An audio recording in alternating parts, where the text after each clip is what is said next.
Buenas tardes, vamos a hacer el repaso de nuestra clase de hoy, problemática de la tierra en el altiplano y el oriente boliviano, ley de fiteusis, ley de exvinculación, parte 2.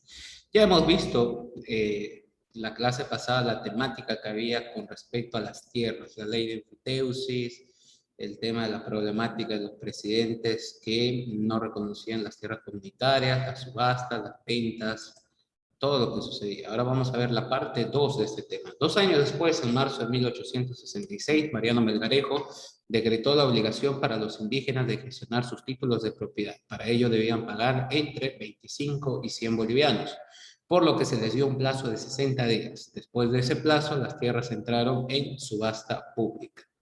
Aprovechándose de ello, tantos viejos como nuevos hacendados, 2 años después, en 1868, el gobierno declaró propiedad estatal a todas las tierras comunales. Estas medidas de Melgarejo provocaron fuertes levantamientos indígenas, encabezados por el opositor Casimiro Corral y el líder indio Luciano Vilca, con un saldo de varios comunitarios muertos. El gobierno del presidente Agustín Morales aprobó una ley en julio de 1871, desconociendo las medidas de Melgarejo, y estableció la devolución de las tierras de comunidad, a pesar de los reclamos de los estados, ya que habían comprado las tierras en el periodo anterior. Entonces nos explica aquí lo que hace Mariano Melgarejo, darles una aparente opción a los comunarios para poder tener sus tierras y no perderlas en una subasta pública. Entonces tenemos luego que cuando se subasta finalmente y se privatiza estas tierras comunarias, muchos comunarios se levantan, ¿no? Con dos líderes principales, y en el presidente Agustín Morales, en su gobierno, va a desconocer esta ley de Melgarejo, donde ahora quienes van a levantar son los hacendados de las tierras. El proceso quedó interrumpido con leyes posteriores, ¿no? La atención siempre iba a continuar en los gobiernos posteriores, donde habían dos visiones opuestas sobre el tema agrario. Habían dos, ¿no? Sobre todo, estos primeros decretos de Melgarejo van a representar el proceso de expropiación de tierras comunales, la cual comienza con las medidas de la casta criolla desde que inicia la República. Básicamente los criollos han adoptado el pensamiento colonial respecto a las tierras y a los latifundios, ¿no?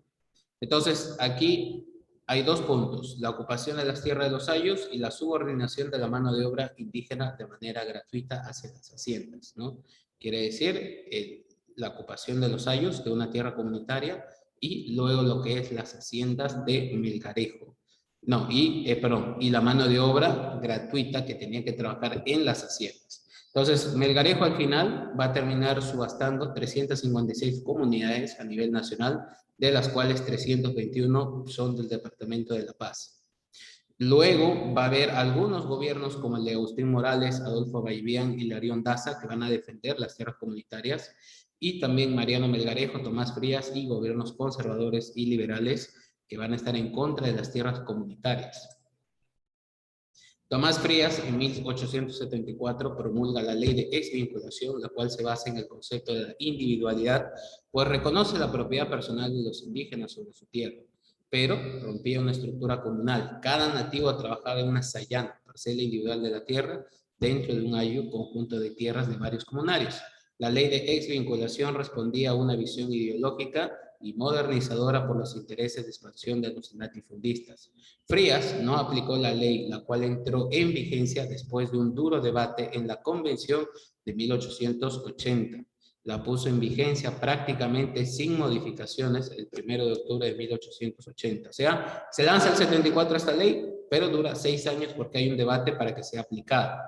Una vez que se pone en práctica esta ley en el año de 1880, todos los funcionarios públicos salen a titular las propiedades y a venderlas, iniciando lo que es el libre comercio, compra y venta de propiedades, reduciendo todas las comunidades a nivel Bolivia a tan solo un 25% del territorio original que ellos tuvieron. Este proceso sistemático amplia drásticamente la cantidad de colonos semiesclavos por el viaje. Quiere decir, ahora los nativos trabajaban esclavizados o semi-esclavizados en las haciendas latifundistas.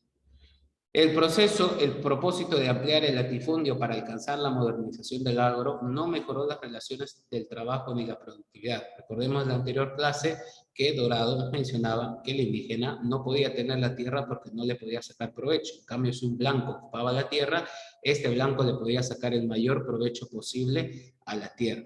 Por eso justamente que se da la rebelión de Zaratehuilca, que coincide con la revolución federal entre este conflicto entre La Paz y Sucre también.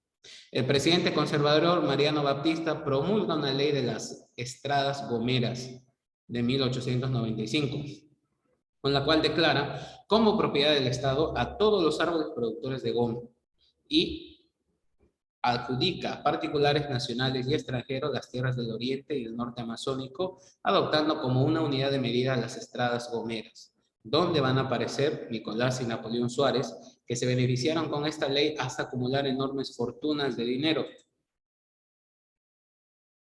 La Casa Suárez representaba el núcleo hegemónico del poder económico y político del Oriente. Había logrado monopolizar una buena parte de las actividades que giraban alrededor de la explotación cauchera. En 1917, la Casa Suárez había alcanzado indiscutiblemente la condición de empresa terrateniente más importante del norte y noreste de la Amazonía boliviana. Para ese año, sus propiedades superaban los 4 millones de hectáreas, que eran equivalentes al 75% de la extensión territorial del actual departamento de Pando. O sea, llegaron a ocupar casi la totalidad del departamento de Pando, en un equivalente. Tenían 4 millones de hectáreas. Y al 55% de la superficie de la provincia de Bacalíes. En total, ellos ocupaban el 4% de la extensión territorial. Además, sus estradas se encontraban en los ríos estratégicos como el Acre, Abuna, Beni, Madre de Dios, Ibón, Orton, Tabomanú, lo que permitió ejercer un monopolio no solo en el ámbito comercial, sino también en el transporte. Y tenemos nuestra actividad de la semana, justamente investigar sobre Nicolás Suárez, y nuestra actividad del mes. Vamos a hacer un corto informe sobre la segregación racial de Estados Unidos.